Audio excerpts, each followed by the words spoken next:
What if the universe itself was allergic to you? Not your body, mind you, your existence.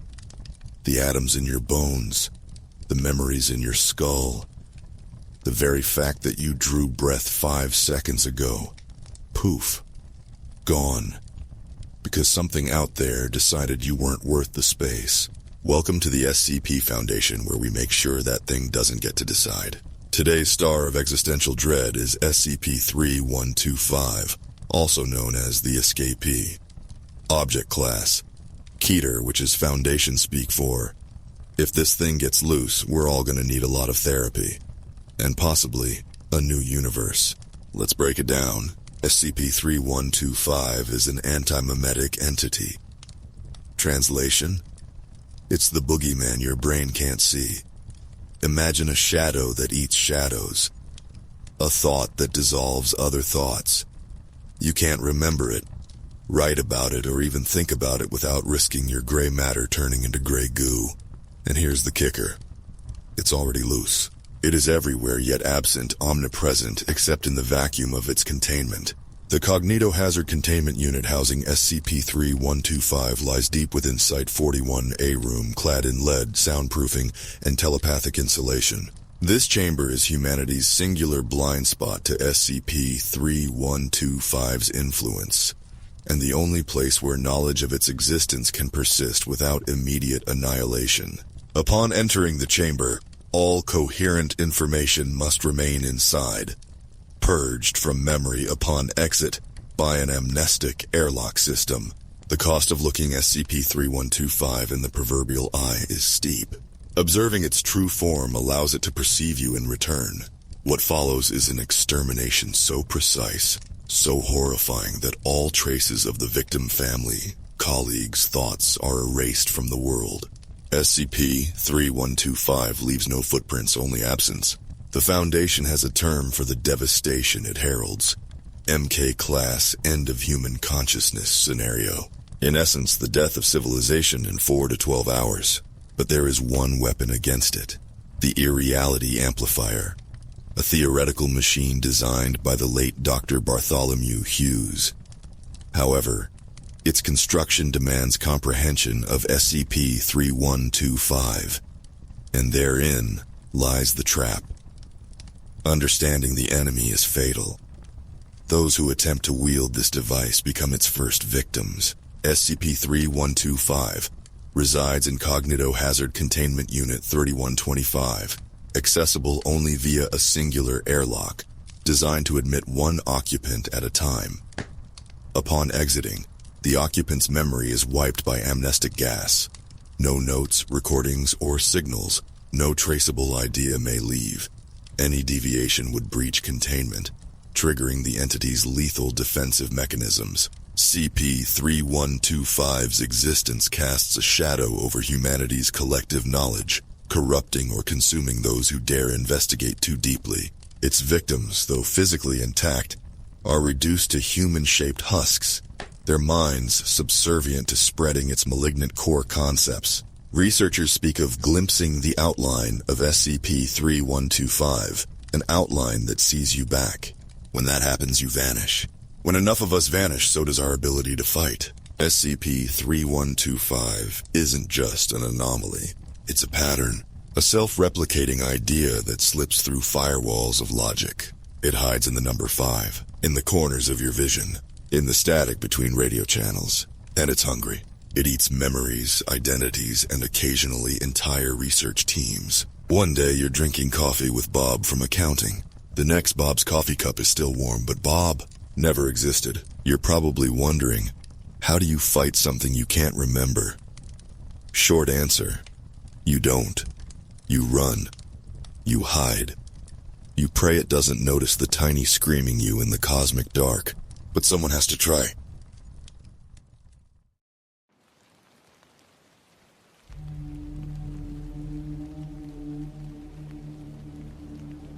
Deep in the ruins of the Foundation's Antimemetics Division, a department that officially doesn't exist, a lone researcher named Dr. Elise Harker stumbles upon a journal. Not just any journal, a blood-stained journal, filled with frantic scribbles and a single repeating phrase. Site S041B30000. Amplifier. Stop 5. Dr. Elise Harker stared at the journal entry, her hands trembling as she traced the faded words. Marion Wheeler's final note was scrawled in a frantic hand, each line brimming with desperation. S041, B30000.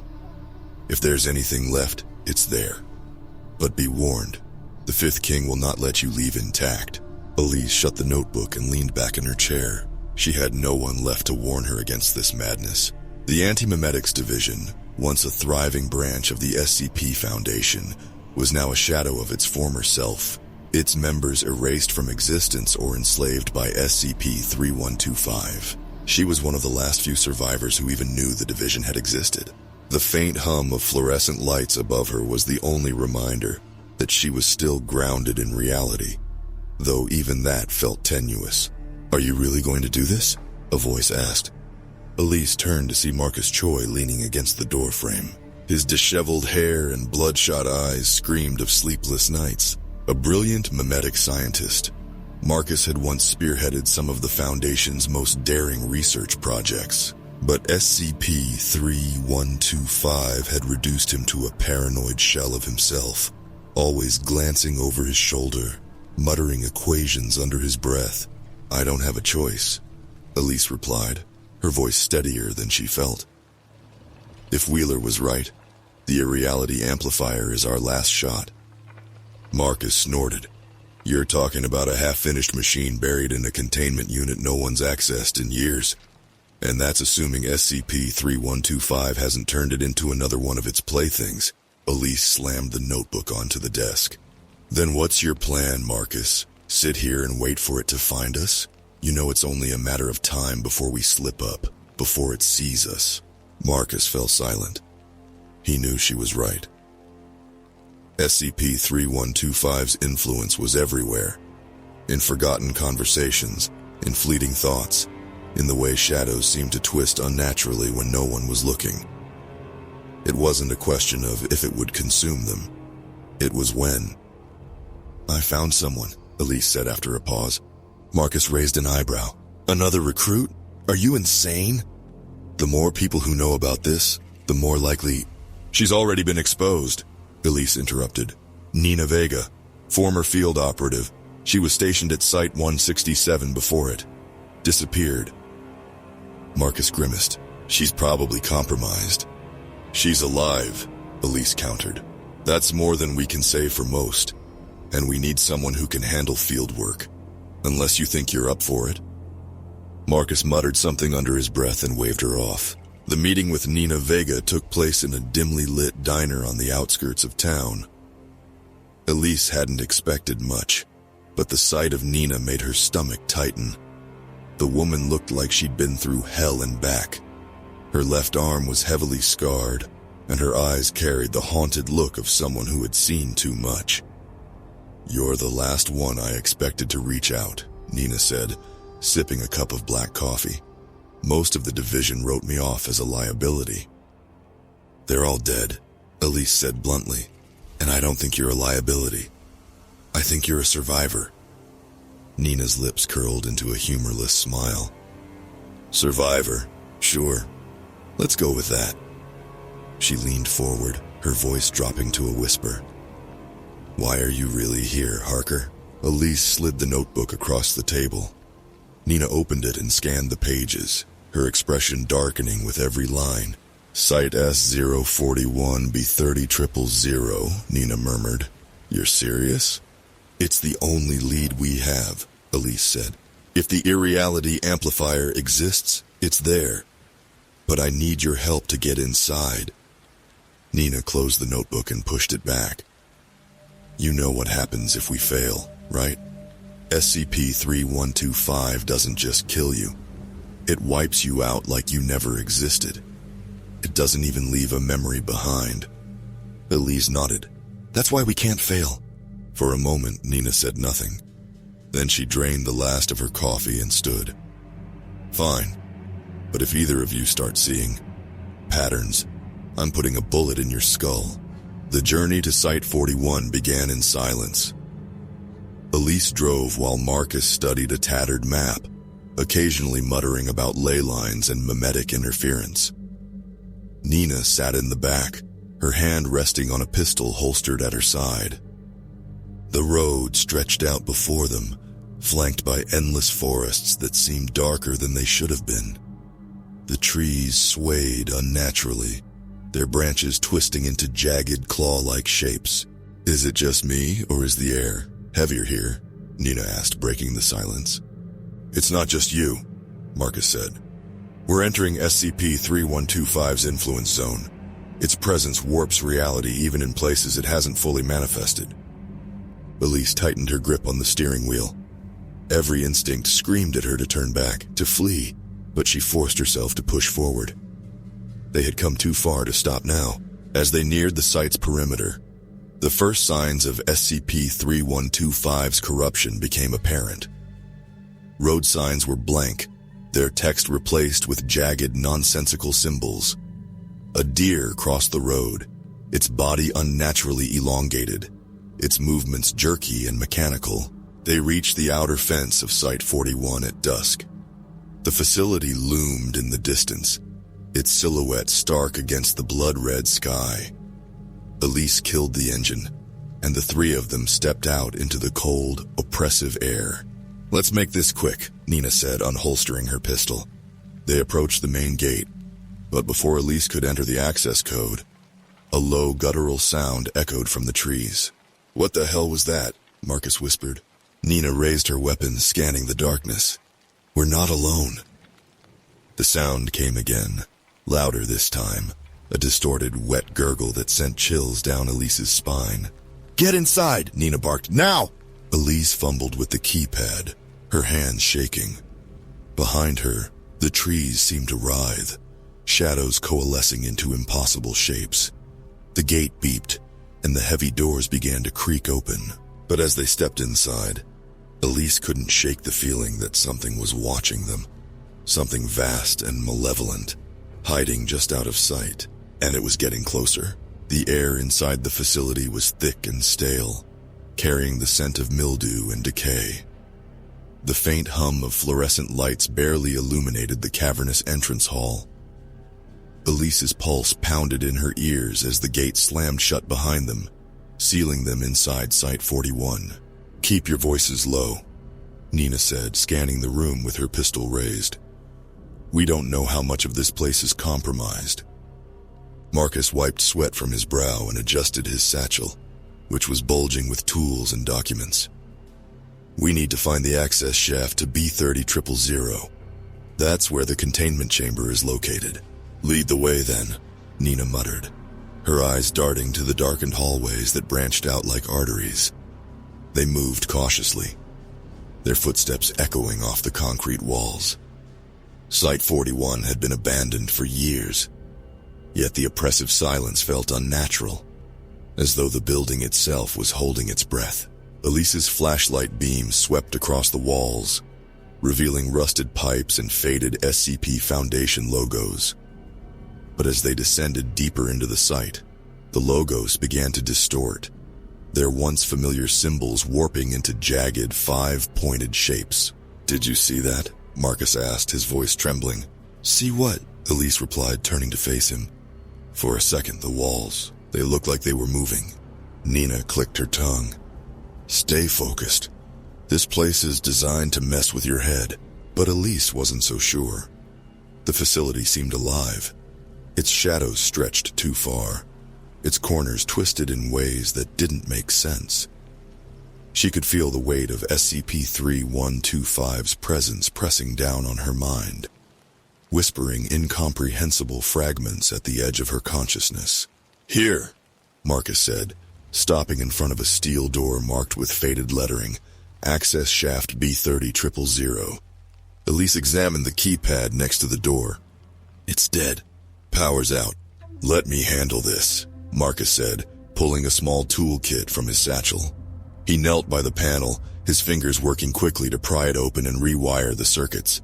As he worked, Elise turned to Nina. "Have you seen anything like this before?" Nina nodded grimly. Site-167 was worse. By the time we realized SCP-3125 had breached containment, it was too late. The infected. They didn't look human anymore. "What do you mean?" Elise asked. "They still had bodies, but everything else was wrong. Their movements, their voices. It was like they were marionettes being pulled by invisible strings. And their eyes." Nina trailed off, her grip tightening on her pistol. "We can't let it get that far again." A loud click interrupted their conversation. Marcus stepped back, wiping his hands on his jacket. "Got it."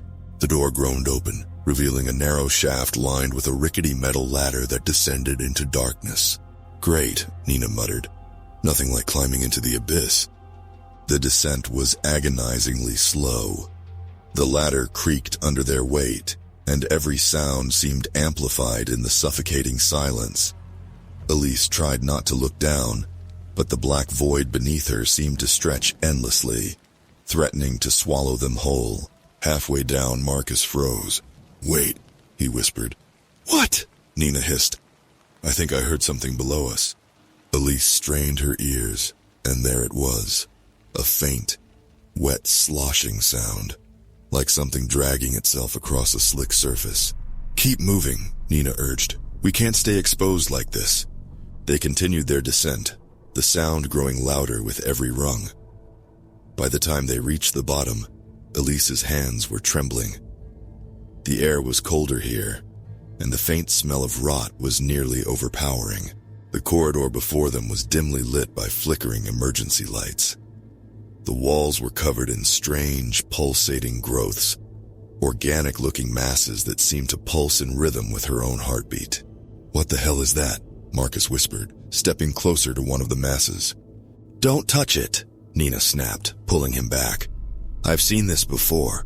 It's part of SCP-3125. It's like a foothold. It spreads through anything it can infect." Elise shuddered. "Then we need to move quickly." They pressed on, their footsteps squelching against the slick, uneven floor. The walls seemed to close in around them, the organic growths throbbing and oozing a viscous black fluid. Suddenly Nina stopped. "Hold up," she said, raising a hand. Elise and Marcus froze, their flashlights sweeping the corridor ahead. At first it looked empty, but then the shadows shifted, and Elise's stomach dropped. A figure stood at the end of the hallway, its back turned to them. It was humanoid, but unnaturally thin, its limbs elongated and twitching erratically. "Is that a person?" Marcus whispered. "No," Nina said, her voice steely. "Not anymore."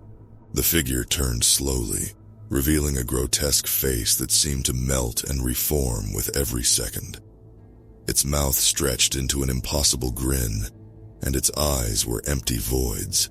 Elise felt her legs lock in place as the thing let out a guttural screech, its voice echoing unnaturally in the confined space. "Run!" Nina shouted, firing her weapon. The gunshots rang out, but the creature didn't slow. It lunged toward them, its limbs contorting as it moved. Elise bolted, her breath ragged as she sprinted down the corridor. She could hear the wet slapping of the creature's limbs behind her, growing louder with each step. "Lift!" Nina barked, shoving Elise toward a side passage. They ducked into the narrow hallway, slamming a heavy steel door behind them. Nina threw the locking mechanism into place just as the creature crashed against the other side, its screeches reverberating through the metal. Elise collapsed against the wall, gasping for air. Marcus was pale, his hands shaking uncontrollably. "What the fuck was that?" he stammered. "One of SCP-3125's puppets," Nina said, reloading her pistol. "And that's just the beginning." Elise felt a deep, gnawing dread settle in her chest. They were in SCP-3125's territory now, and it wasn't going to let them leave unscathed. The heavy steel door trembled under the force of the creature's frenzied assault. Each screech reverberated through the narrow hallway, a bone-deep sound that seemed to gnaw at Elise's sanity. "It's not going to hold forever," Nina muttered, stepping back from the door. Her knuckles were white as she gripped her pistol, the barrel still faintly warm from her earlier shots. Marcus leaned against the wall, his face pale and slick with sweat. "What the hell are we even doing here?" he stammered. "That thing, it shouldn't exist. None of this should exist." "It doesn't matter what should or shouldn't exist," Nina snapped. "We're here, and it's trying to kill us. Now pull yourself together." Elise forced herself to stand, her legs shaking beneath her. She could feel SCP-3125's presence pressing down on her, an almost physical weight that made her thoughts sluggish and her breaths shallow. "We have to keep moving. If we stay here, it'll find a way through." Nina nodded. "Then let's move. The layout says the main containment chamber is 2 levels down. There's an elevator shaft about 50 meters ahead. We'll take that." "And what happens when the power fails?" Marcus asked bitterly. "Then we climb," Nina shot back. Elise took the lead, her flashlight slicing through the suffocating darkness. The hallway stretched on, seemingly endless, the flickering emergency lights casting warped, shifting shadows. Every step felt like a struggle against an invisible tide, a constant battle to keep her thoughts from spiraling into chaos.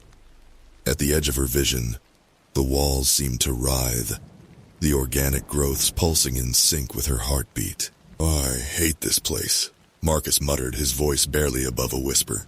"You think I don't?" Nina replied. Ahead, the hallway opened into a larger room.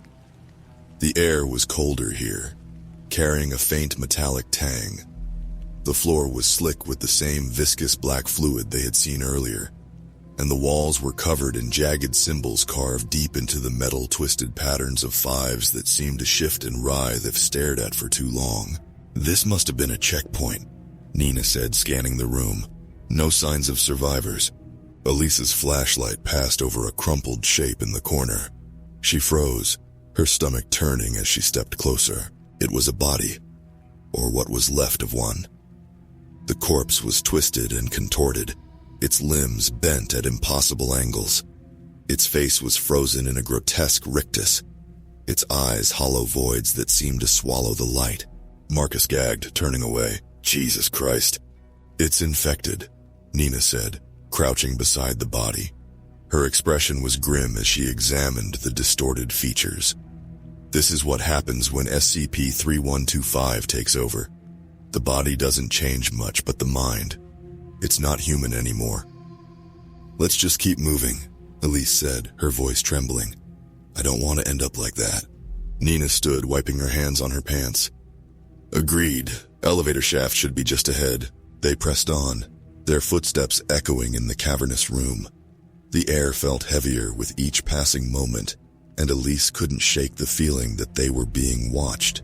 Finally, they reached the elevator shaft. The doors were partially open, revealing a gaping void that stretched both upward and downward into darkness. "No power," Nina muttered. She shone her flashlight down the shaft, revealing a rusted metal ladder bolted to the wall. "We climb." Marcus groaned. "Of course we do." Elise grabbed the edge of the door and peered down. The ladder descended into the abyss, its rungs slick with condensation. "Be careful. One slip and it's over." Nina went first, testing each rung carefully before putting her weight on it. Elise followed, her hands clammy as she gripped the cold metal. Marcus brought up the rear, muttering curses under his breath. They descended in silence, the only sound the faint creak of the ladder and the steady drip of water echoing from below. Elise kept her eyes fixed on Nina's boots, refusing to look down into the void. About halfway down, Marcus froze. "Wait," he whispered. "What now?" Nina asked, her voice strained.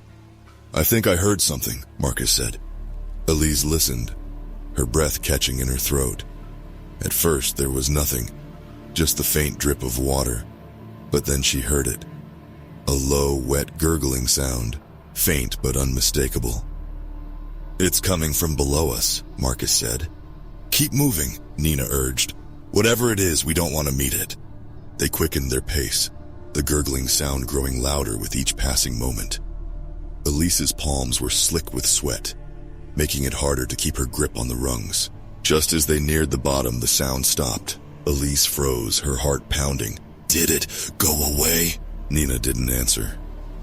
She dropped the last few feet to the ground and raised her weapon, scanning the darkness. Elise followed, her flashlight trembling in her hand.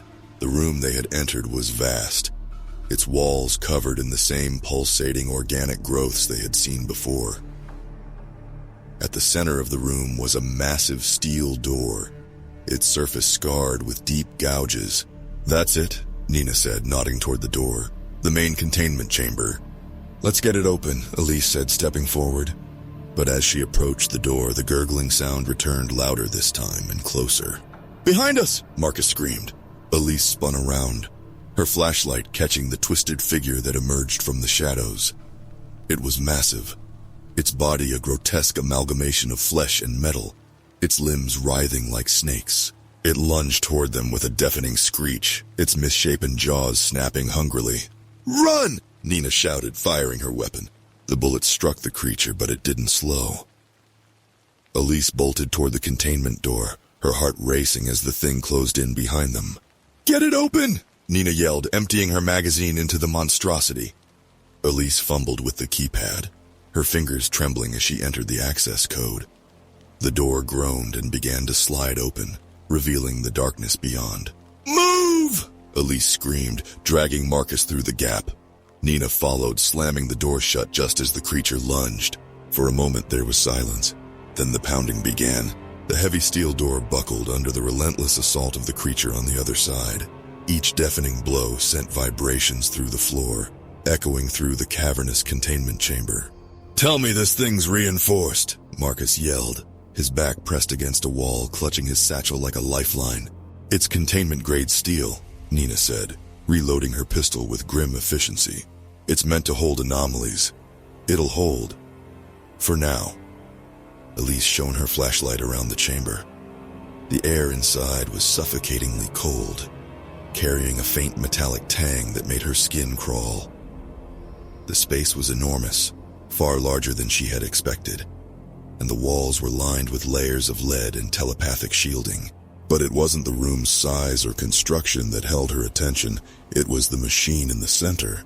The irreality amplifier stood like a dormant titan, a complex array of cables, conduits, and crystalline panels arranged in a spiral formation.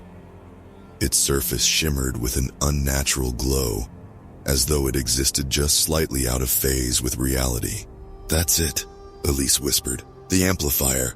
Marcus pushed himself off the wall, his eyes wide as he took in the machine. "It's incomplete." Elise followed his gaze and saw what he meant. Sections of the machine were missing, cables hung loose, and several panels were cracked or entirely absent. "Can you fix it?" Elise asked.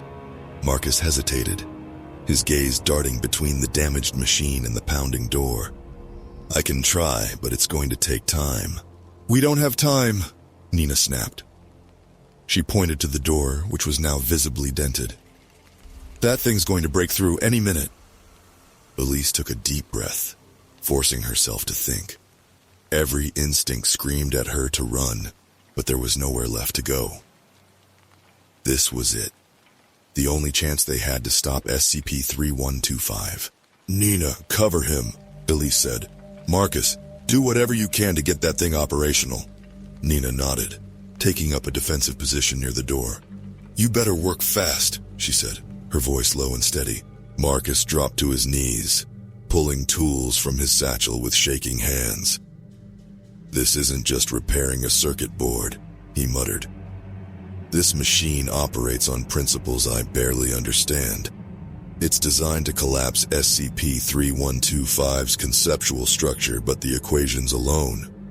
He trailed off, mumbling to himself as he worked. Elise stepped back, giving him space. Her eyes swept the chamber, searching for anything that could buy them more time.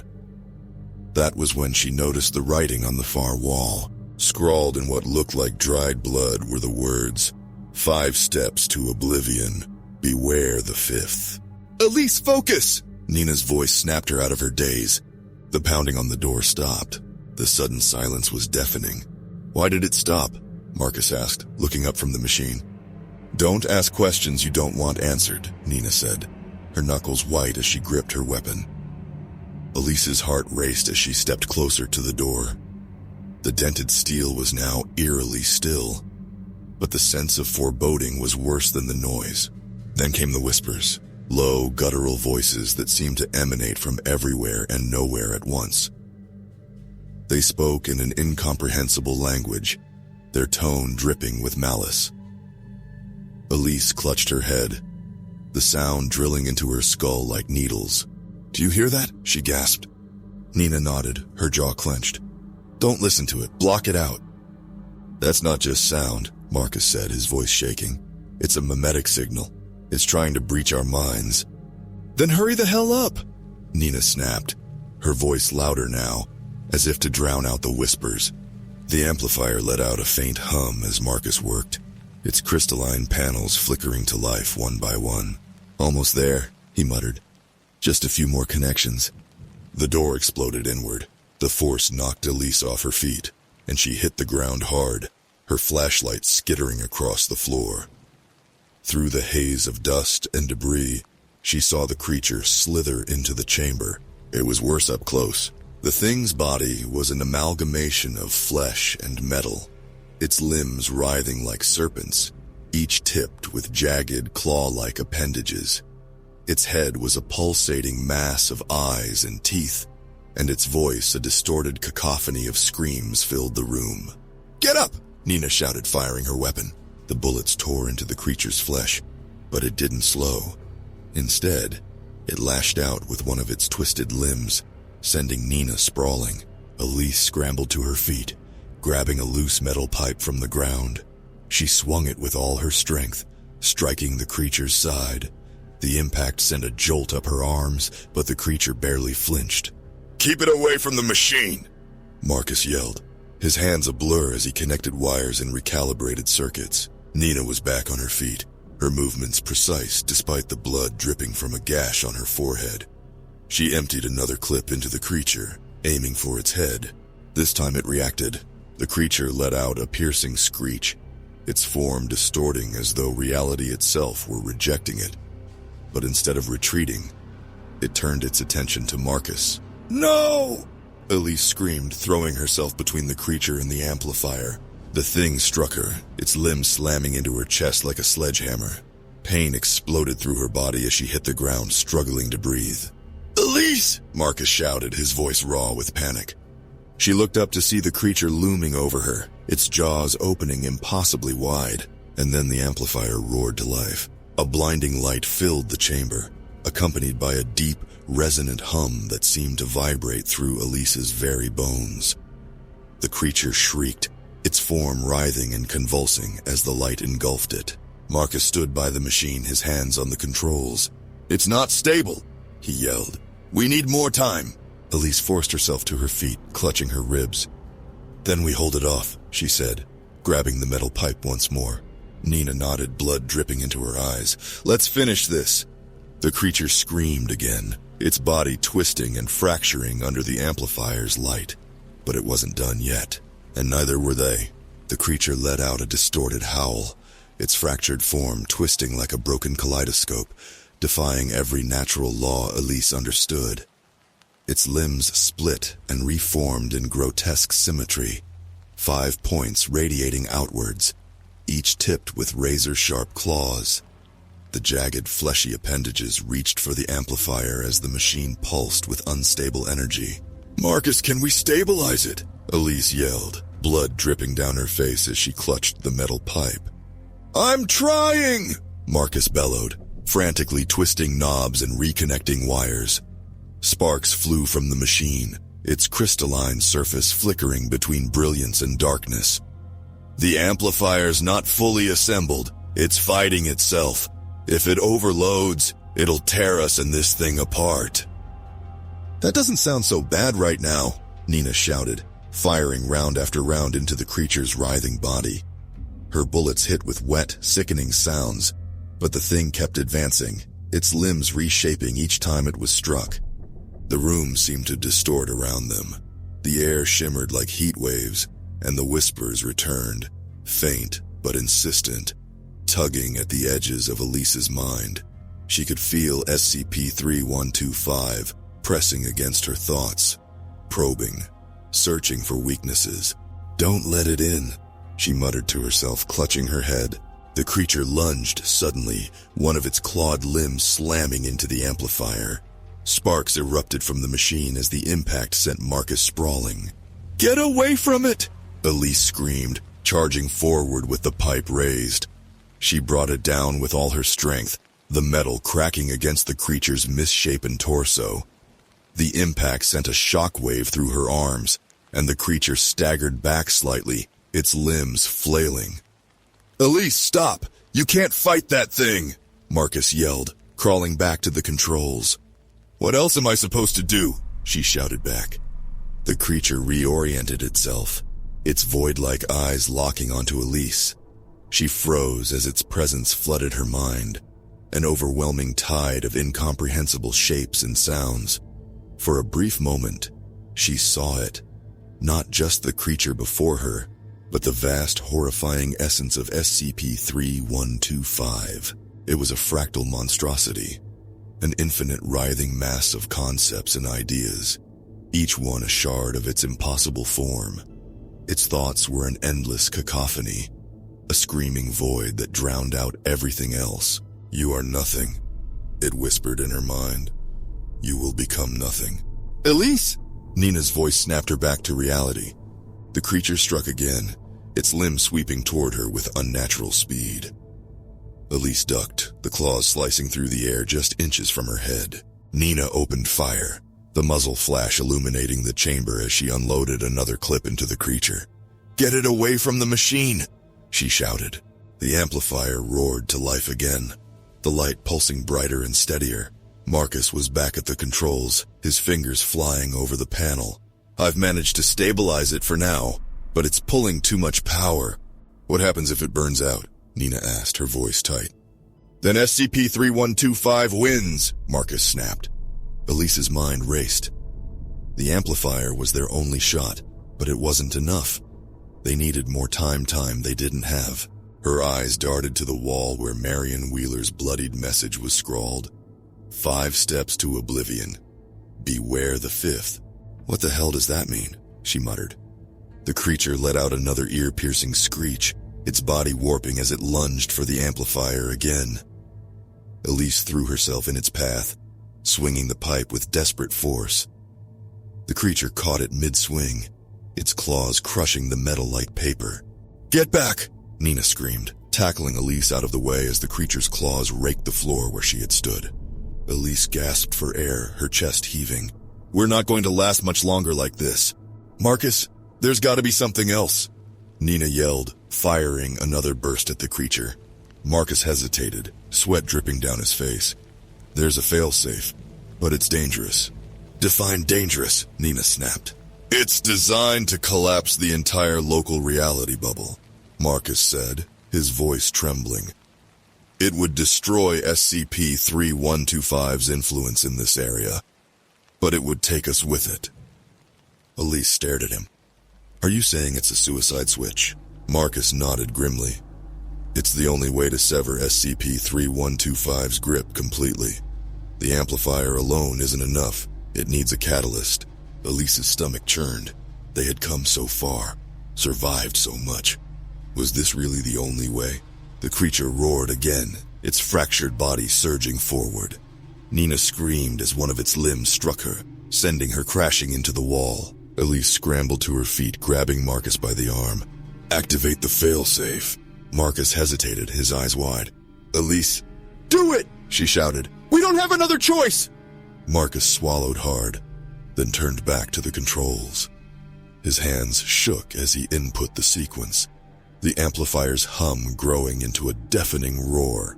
The light from the machine intensified, flooding the room with blinding radiance.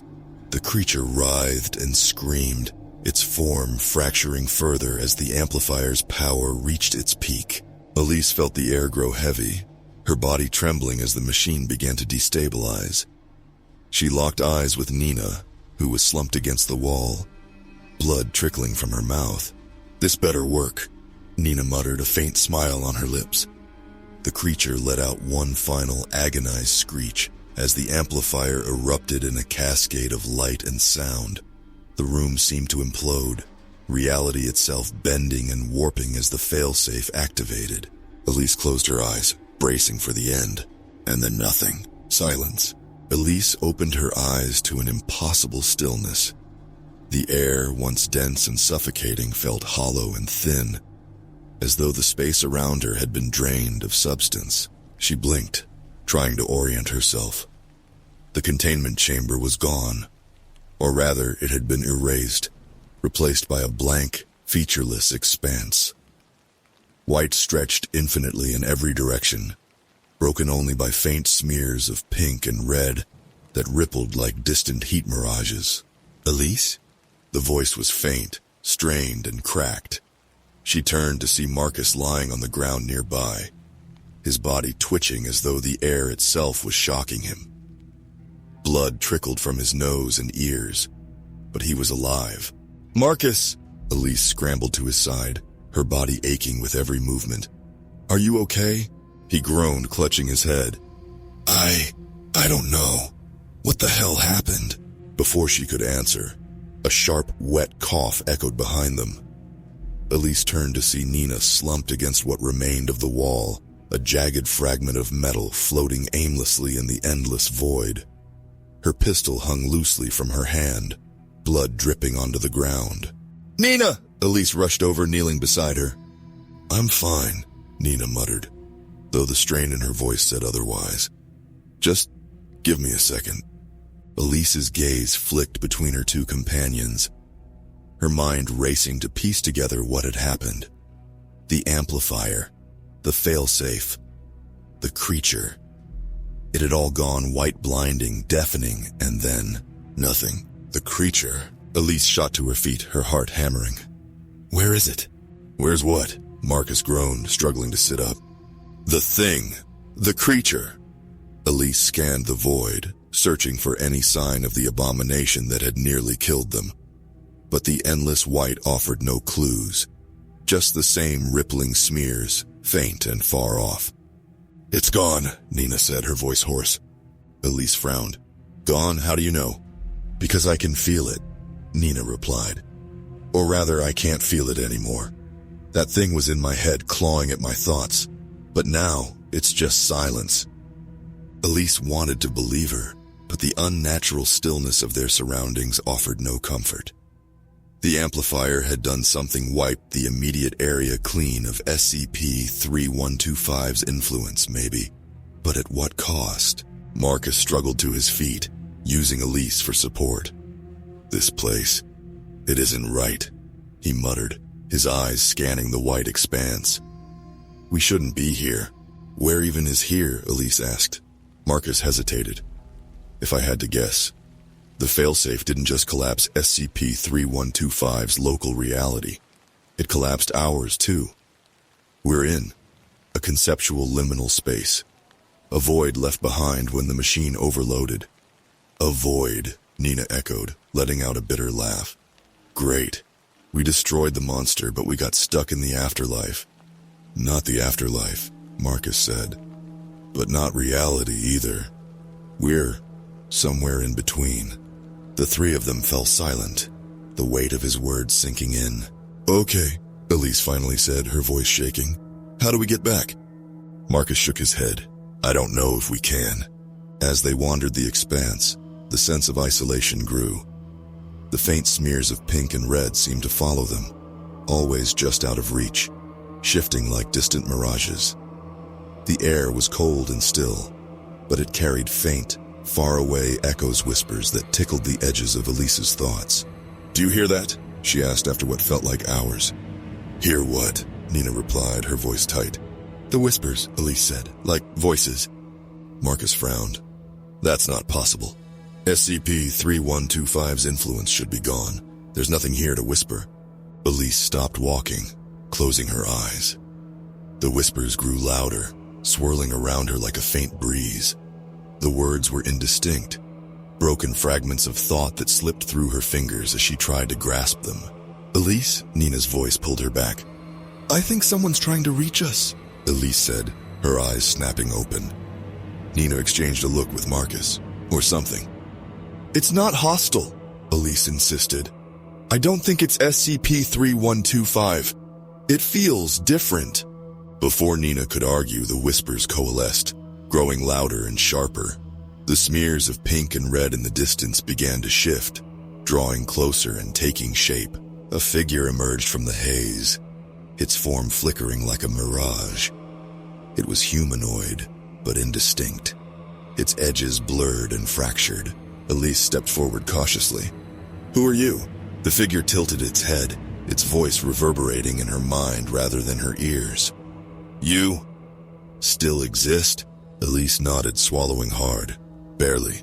The figure flickered, its form struggling to maintain coherence. You are fragments. Stray thoughts caught in the collapse.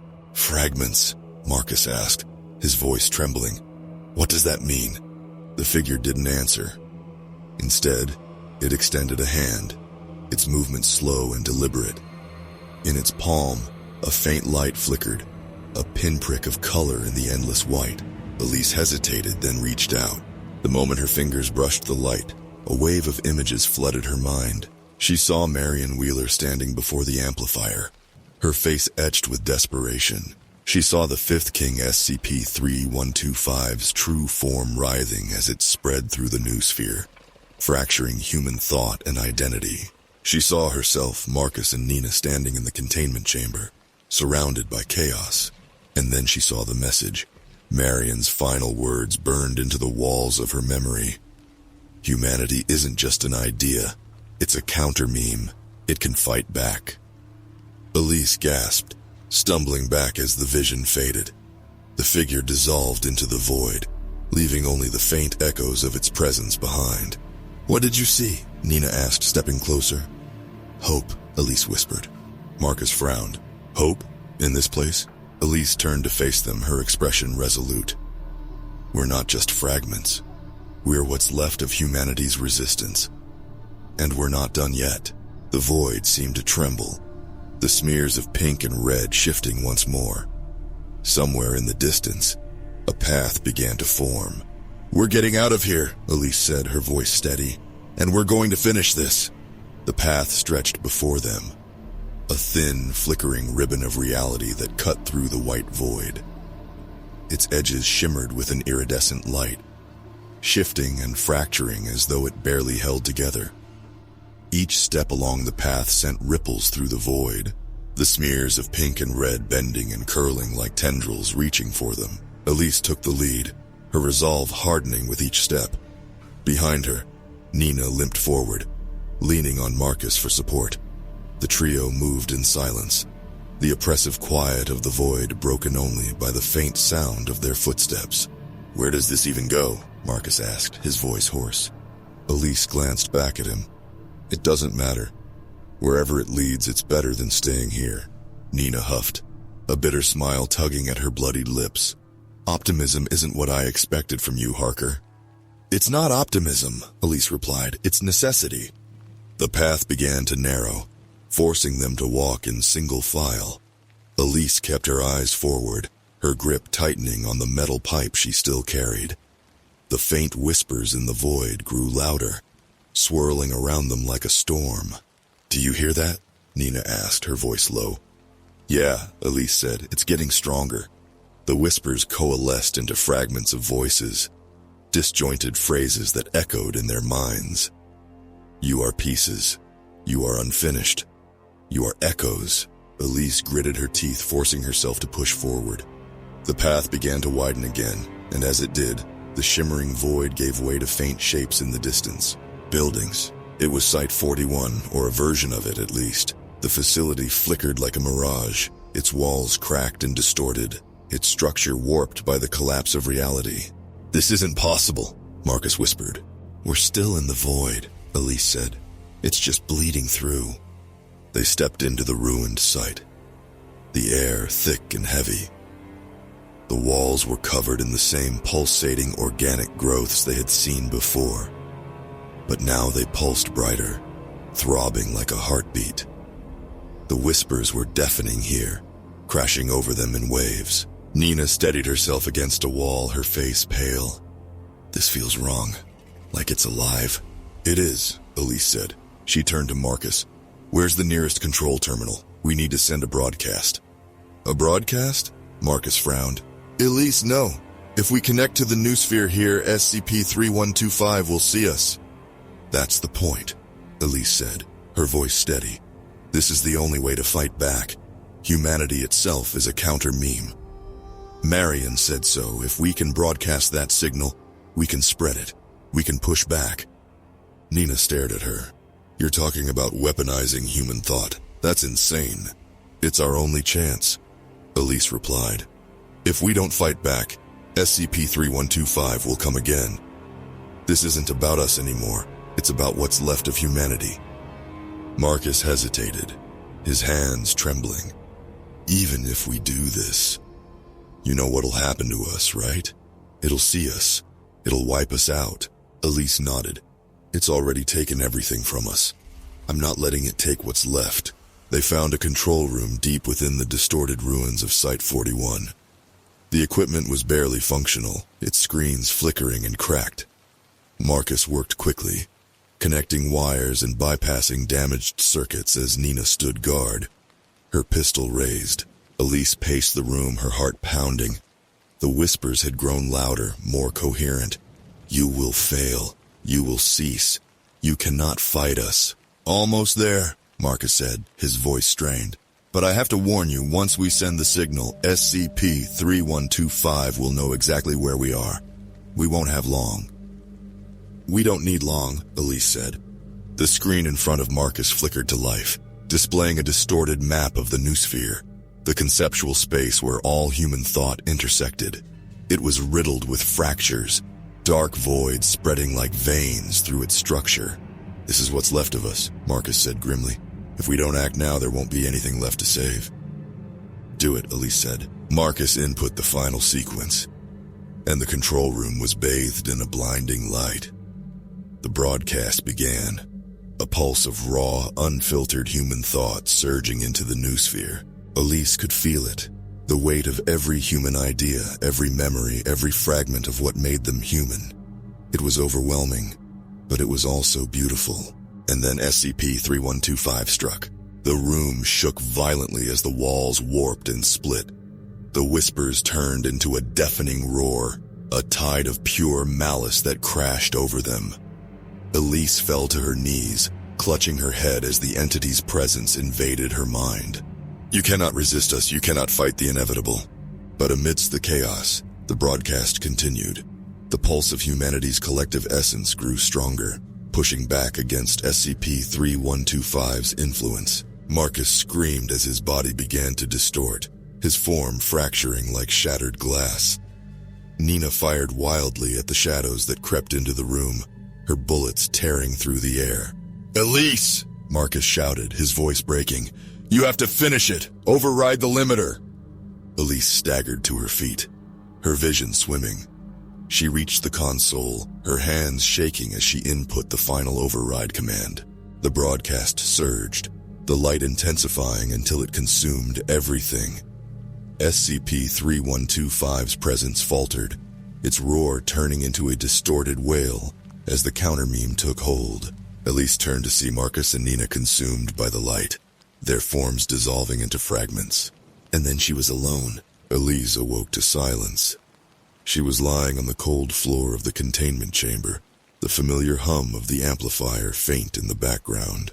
She sat up slowly, her head pounding. The room was empty, the walls clean and unblemished. There was no sign of Marcus or Nina.